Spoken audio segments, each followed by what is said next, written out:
दोस्तों, जब एप्पल के मालिक स्टीव जॉब्स की मृत्यु हुई तो उनके तकिए के नीचे ऐसे इंसान की फोटो थी जिन्हें लोग हनुमान जी के अवतार के नाम से जानते थे, जिन्हें सब नियम करौली वाले बाबा भी कहते हैं।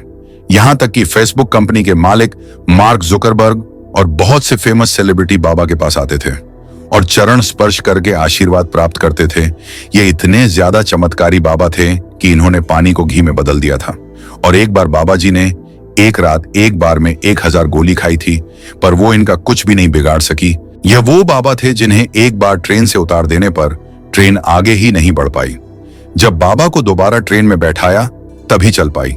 नीम करौली बाबा के बचपन का नाम लक्ष्मी नारायण जी था। इनका जन्म सन 1900 के आसपास अकबरपुर नामक ग्राम में हुआ था। केवल 11 वर्ष की उम्र में ही इनका विवाह हो गया था, परंतु विवाह के कुछ दिन पश्चात इनका मन सांसारिक विषयों से उठ सा गया था। इसके बाद इन्होंने अपना घर छोड़ दिया और कहीं बहुत दूर चले गए। कुछ दिनों पश्चात एक बुजुर्ग आदमी को ये दिखाई दिए जो इनको जानते थे। उन्होंने इनके पिता श्री को बता दिया कि आपका बेटा लक्ष्मी नारायण यहाँ पर रह रहा है, जितना जल्दी हो इसे घर पर बुला लीजिए। इनके पिताजी को जब पता चला तो अपने पुत्र मोह के कारण वो रह नहीं पाए और जल्द ही इनको घर पर बुला लिया। उसके बाद भी वो अगर पर अच्छा अनुभव नहीं कर रहे थे, उनका मन नहीं लग रहा था। उन्होंने सबको बताकर दोबारा घर का त्याग कर दिया और फिर एक ऐसा रास्ता चुना जिससे वो कभी लौटकर वापसी नहीं आए।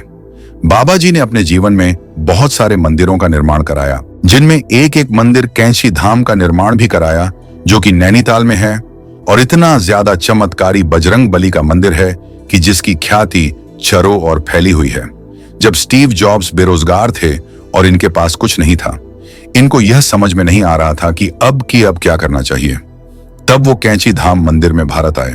जब वो यहाँ पर आए तो वो थोड़े लेट हो चुके थे, क्योंकि उस समय नियम करौली बाबा जी 1 साल पहले समाधि ले चुके थे। लेकिन कैंची धाम आने के बाद स्टीव जॉब्स जब वापस लौटे तो बड़े बड़े आइडियाज उनके मन में आने लगे। फिर उसके बाद एप्पल कंपनी का निर्माण उन्होंने कर दिया। बहुत से लोग आज भी मानते हैं कि एप्पल कंपनी बाबा जी के आशीर्वाद के कारण ही चली, और यह स्टीव जॉब्स ने अपने इंटरव्यूज में भी बताया था। एक बार की बात है, बाबा अपने धाम में थे और एक बहुत बड़ा भंडारा कराया जा रहा था, जहां पर बहुत सारे भक्त आए हुए थे। भंडारे में बनाने के लिए जो घी का उपयोग होता है वो समाप्त हो गया और सभी चिंता में आ गए कि अब भंडारा कैसे चलेगा। यहाँ पर बहुत सारे लोग आए हुए हैं। बाबा को जब यह बात पता चली तो बाबा बोले कि आप ज्यादा चिंता मत कीजिए।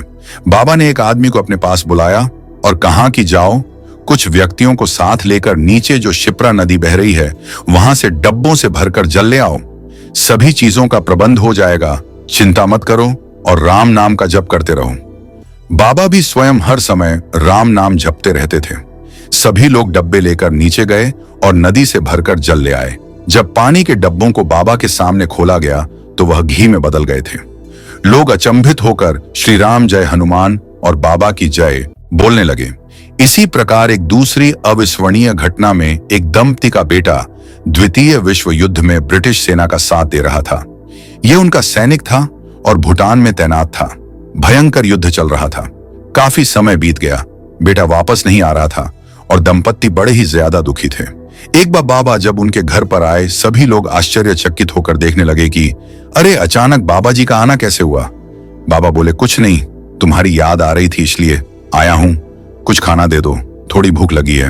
ये लोग खाना बनाते हैं। खाना खाकर बाबा के सोने का समय हो जाता है।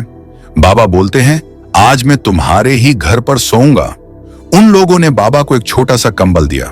उन लोगों के पास जैसा भी हो सका बाबा की सेवा की। बाबा ने सामने वाले कमरे में कंबल बिछाया और उसी में सोने लगे। कुछ ही समय पश्चात बाबा जी दर्द से करहाने लगे। रात भर करहाते रहे और करवटें बदलते रहे। दंपत्ति को बहुत चिंता हुई और वो बहुत परेशान हो गए कि यह बाबा को क्या हो गया। बाबा इतने कष्ट में कैसे हैं? वो बाबा को उठा भी नहीं सकते थे क्योंकि बाबा की नींद खराब हो जाती। वो रात भर बाबा के सामने बैठकर बाबा को देखते रहे कि बाबा को क्या हो रहा है। बाबा सुबह उठे और कंबल को इकट्ठा करके दंपत्ति को दे दिया और कहा कि इसे गंगा में विसर्जित कराओ, और कहा कि ध्यान रहे इस बीच रास्ते में खोलकर मत देखना, चाहे कुछ भी हो जाए। बाबा जी आगे कहा, और हाँ, ध्यान रहे 1 महीने बाद आपका बेटा सही सलामत घर वापस आ जाएगा। तारीख गिनकर रख लो, कोई समस्या नहीं होगी, वो वापस आ जाएगा। बाबा ऐसा कहकर वहां से निकल जाते हैं और दंपति नदी की तरफ निकल जाता है। जैसे जैसे वो नदी की ओर जाता है तो कंबल का भार लगातार बढ़ता जाता है और तट पर पहुंचते पहुंचते वाह इतना भारी हो गया कि जैसे उसमें बहुत सारी लोहे की वस्तुएं भरी हों। बाबा की बात को ध्यान रखते हुए इन्होंने कंबल को खोलकर नहीं देखा और उसे गंगा में विसर्जित कर दिया। उसके बाद उनकी चिंता थोड़ी कम हुई, क्योंकि बाबा जी ने आश्वासन दिया था कि आपका बेटा लौटकर जरूर आएगा। और ठीक 1 महीने बाद बेटा लौटकर वापस आ गया। जब वह लौटकर आया तो बेटे ने ऐसी बात बताई जिसे सुनकर पैरों की नीचे की जमीन निकल गई। उसने बताया कि इस तारीख की बात है और रात का वक्त था। अचानक से हमारी टुकड़ी के ऊपर दुश्मनों ने हमला कर दिया और लगातार गोलियों की बारिश हो रही थी। मेरे जितने भी साथी थे सभी की गोली लगकर मृत्यु हो गई और मैं भी उनके साथ था। लेकिन पता नहीं क्या ऐसा चमत्कार हुआ कि एक भी गोली मुझे छू भी नहीं पाई। गोलियां नीचे से, ऊपर से, बाजू से कहीं से भई निकल जाती थी, लेकिन गोलियां मुझे लग नहीं रही थी। मैं तो सारी उम्मीद त्याग चुका था और सोच रहा था कि अब मेरी मृत्यु हो जाएगी, लेकिन मुझे कुछ भी नहीं हुआ। बेटे ने बोला कि मुझे ऐसे लग रहा था कि कोई अदृश्य शक्ति है जो मेरी जगह सारी गोलियां झेल रही है। जैसे ही यह बात सुनी उनके पैरों तले की जमीन निकल गई कि यह उसी रात की बात जिस दिन नीम करौली बाबा उनके घर आए थे और दर्द से कराह रहे थे। तो आप समझ सकते हो कि यह कितना बड़ा चमत्कार था। एक और अद्भुत घटना बाबा जी के बारे में बताता हूं। फेसबुक कंपनी नीलाम होने वाली थी और मार्क जुकरबर्ग बहुत चिंता में थे कि क्या कहा जाए। तो उन्होंने अपने मेंटर से बात की और मेंटर का नाम था स्टीव जॉब्स। स्टीव जॉब्स ने कहा कि भारत में नैनीताल के इलाके में एक मंदिर है परकीर, जिसे कैंची धाम कहा जाता है, जो नीम करौली बाबा का धाम है। वहां पर जाने पर तुम्हें जरूर अपनी परेशानी का हल मिलेगा और जो फेसबुक है वो विश्वव्यापी बन जाएगी और सब फेसबुक को जान जाएंगे। मार्क जुकरबर्ग इंडिया हजारों किलोमीटर की यात्रा करके आए नीम करौली की मंदिर में। लोगों को देखा और जैसे कि मैंने बताया था बाबा जी उस समय समाधि ले चुके थे। मार्क जुकरबर्ग वापस गए और उन्हें इतनी सफलता मिली कि आप देख सकते हो। और यही बात मार्क जुकरबर्ग ने अपने इंटरव्यू में मोदी जी से कही। नीम करौली बाबा जी ने अनेक मंदिर बनवाए, लेकिन धाम की बात करें तो उन्होंने एक धाम कैंची धाम और एक वृंदावन में बनवाया था।